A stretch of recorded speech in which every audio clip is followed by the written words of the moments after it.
Hey guys, Lina here. Welcome back to my channel. If you're just seeing me for the first time, thank you for clicking on this video. In today's video, I'm going to be sharing with you ways in which you can deal with a toxic family member or a toxic friendship. So if you want to hear this, then please keep on watching this video. And if you're not subscribed to my channel, please join the family. Click on the subscribe button just right below, and also turn on the post notification bell right beside the subscribe button so you know when next I upload a new video to this channel. So guys, without further ado, let's get right into the video after you have subscribed. Yeah.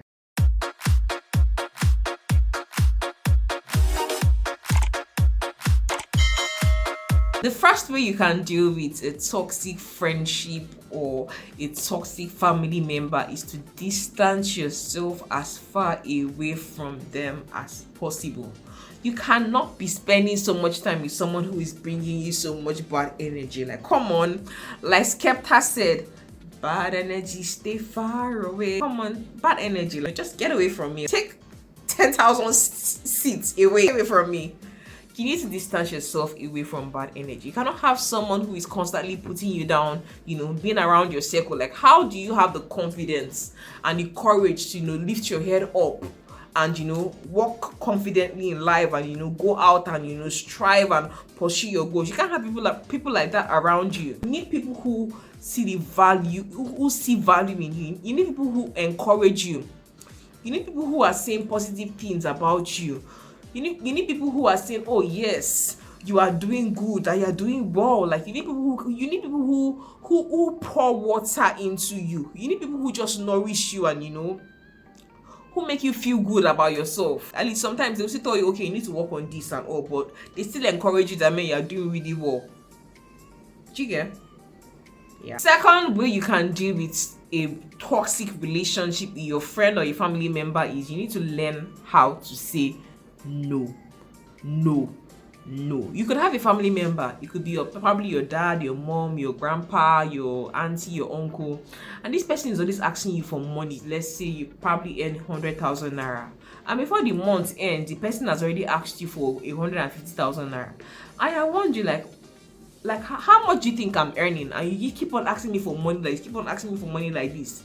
You choose to not overstretch yourself, so you're unable to earn all of that money. But me, I struggle to go to work every day and I'm earning this money, and before I even earn the money, you've collected everything from me.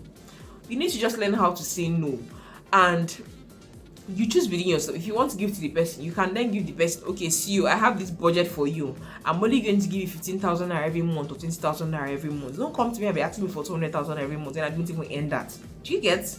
So learn to say no, because if you don't know how to say no, you keep on displeasing yourself just to please somebody. At the end of the day, you can't even live.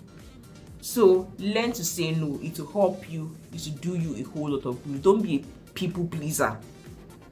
If you are a people pleaser, you're literally not going to live a happy or fulfilled life. So learn to say no. It's okay to say no. If you assess a situation and you just say that, oh, this thing is not convenient for me, just simply say no. And you'll be happy within yourself because you did not displease yourself. Yes, girl. Say no. The third thing you can do to help yourself out of a toxic relationship with your friend or your family member is you need to learn how to set boundaries. You need to let the person know that, okay, if let's say it's a situation whereby you guys are forced to be in the same house, you can't move out of there or something, let the person know that, oh, you can't come into my room. So at least when you know that you are in your room, the person can't come into your room, the person can't even come into your room and talk to you or shout at you or whatever it is. Just the person just knows that, okay, you stay where you are at while I'm at where I'm at. So there's this boundary. At least you can have your freedom. You can just breathe in well while you're like in your own space. And if you're fortunate enough and the person doesn't even share the same space with you, or you guys don't even share the same common area and all, it's better for you. At least you don't get to see the person, and most times out of sight is really out of mind. So long as you just set those boundaries and you don't always avail yourself for someone who is really not doing any good for you, then of course in the long run you'll be fine. The fourth point I would like to mention in this video on how to deal with someone who is toxic is, let it always come to your mind that you should never lose sleep for someone who is not doing anything for you. If somebody is not bringing value to your life, if somebody is not making you happier, if somebody is not making your skin, pop, if somebody is not making you smile, if someone is not bringing joy to your life, happiness and good things and prosperity and abundance and taking it to the next level, then please don't lose sleep over somebody like that. You cannot just be putting yourself or killing yourself over someone who is not willing to even raise a arm or a foot for you. You can't be going out of your way to please someone who is not going to even do same for you at all.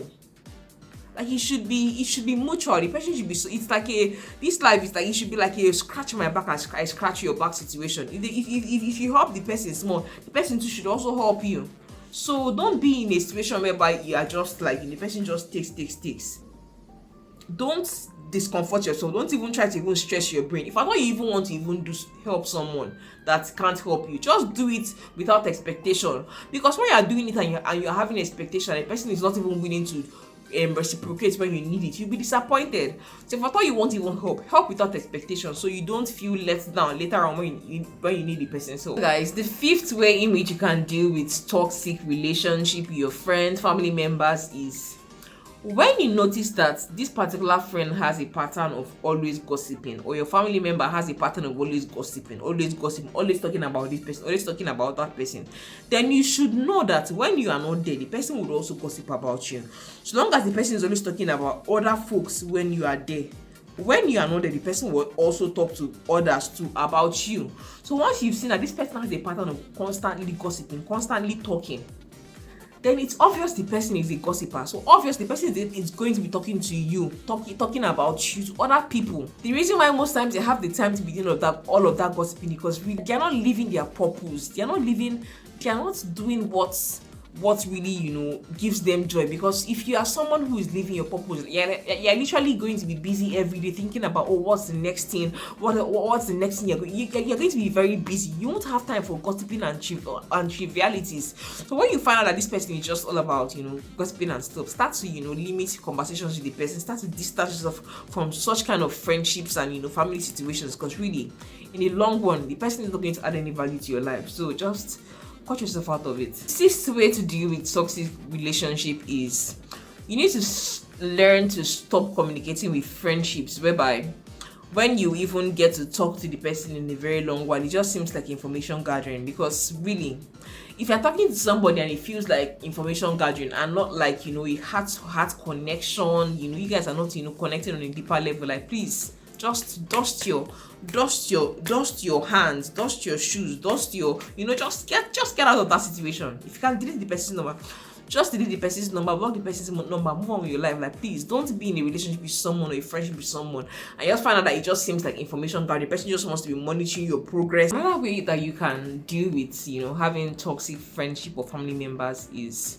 you need to learn to forgive them. Because really, if you always think about them and you just have anger and resentment and whatever, you just keep on bearing this grudge and whatever. You need to learn to forgive yourself and also to forgive them. And as much as you're even forgiving them and letting go of whatever it is that they did to you in your heart, you're no longer angry about it. As much as you forgive them, you don't have to let them back into your space. You can forgive them and let them be where they are at the distance. You don't need to allow them back into your life again. Because really, if you give room for someone who you already seen that okay, the person has done this to you, then the person will definitely do worse in the future. So just forgive them, but just keep them where they are. You don't have to welcome them back into your life. Forgive them, but give them distance. It's the eighth way to deal with toxic relationship and friendships or toxic family members is to never feel pressure to compete, never compare yourself with the other person. Like, don't feel like you have to look a certain type of way because your friend looks a certain type of way, or don't feel the need that you need to live in a particular environment just because your family member lives in this environment. Like really, this life, there's no pressure. Like you just need to understand that we all have our different parts in life, and as much as somebody is getting everything right now, it doesn't mean that you yourself wouldn't get yours later on. Like, we all have our various time and seasons in life, so you just need to just, you know, embrace the fact that, okay, yeah, so my own mango never ripe. When my mango ripe, I go chop belly full. So, you know, just be okay and be happy with the person. Don't compete, don't envy. Just, you know, celebrate with the person when the person is winning, and when you're also winning, the person will also celebrate with you. So just less comparison, less competition, and less envy and strive. You know, just support each other and be happy. If you feel like you and the person don't vibe, then why keep such friendship? Why keep such relationship? As much as you went to school with somebody doesn't mean that you need to remain friends with the person, because you just find out that at the end of the day, you guys may have grown apart, or you grew up and then you start to see life differently and you just want different things for yourself. So it's okay to not remain friends with someone, in as much as you may have been friends with the person over the years and whatever. It's okay to seek for new friends, and it's okay to be friends with yourself. You don't necessarily have to have a huge circle to be happy in life. You need to also learn to, you know, be happy with yourself. Like, you need to be happy. You need to learn to enjoy your own company, because if you don't enjoy your own company, that's when you start to allow people who will be putting you down, because they feel like, oh, you don't have another friend now, I'm your only friend, so whatever I do to you, you will deal with it. Don't allow such. So guys, if you got value out of this video, make sure you give this video a huge thumbs up, like this video, and share with your friends who need to hear what I'm saying in this video. And thank you so much for watching, and please support me by subscribing to my channel if you're not yet subscribed to my channel. Like this video and share with your friends. Thank you so much for watching, guys, and remember to be bold, have courage, live a positive life, guys. I love you. Thank you. See you in my next video. Have a great day.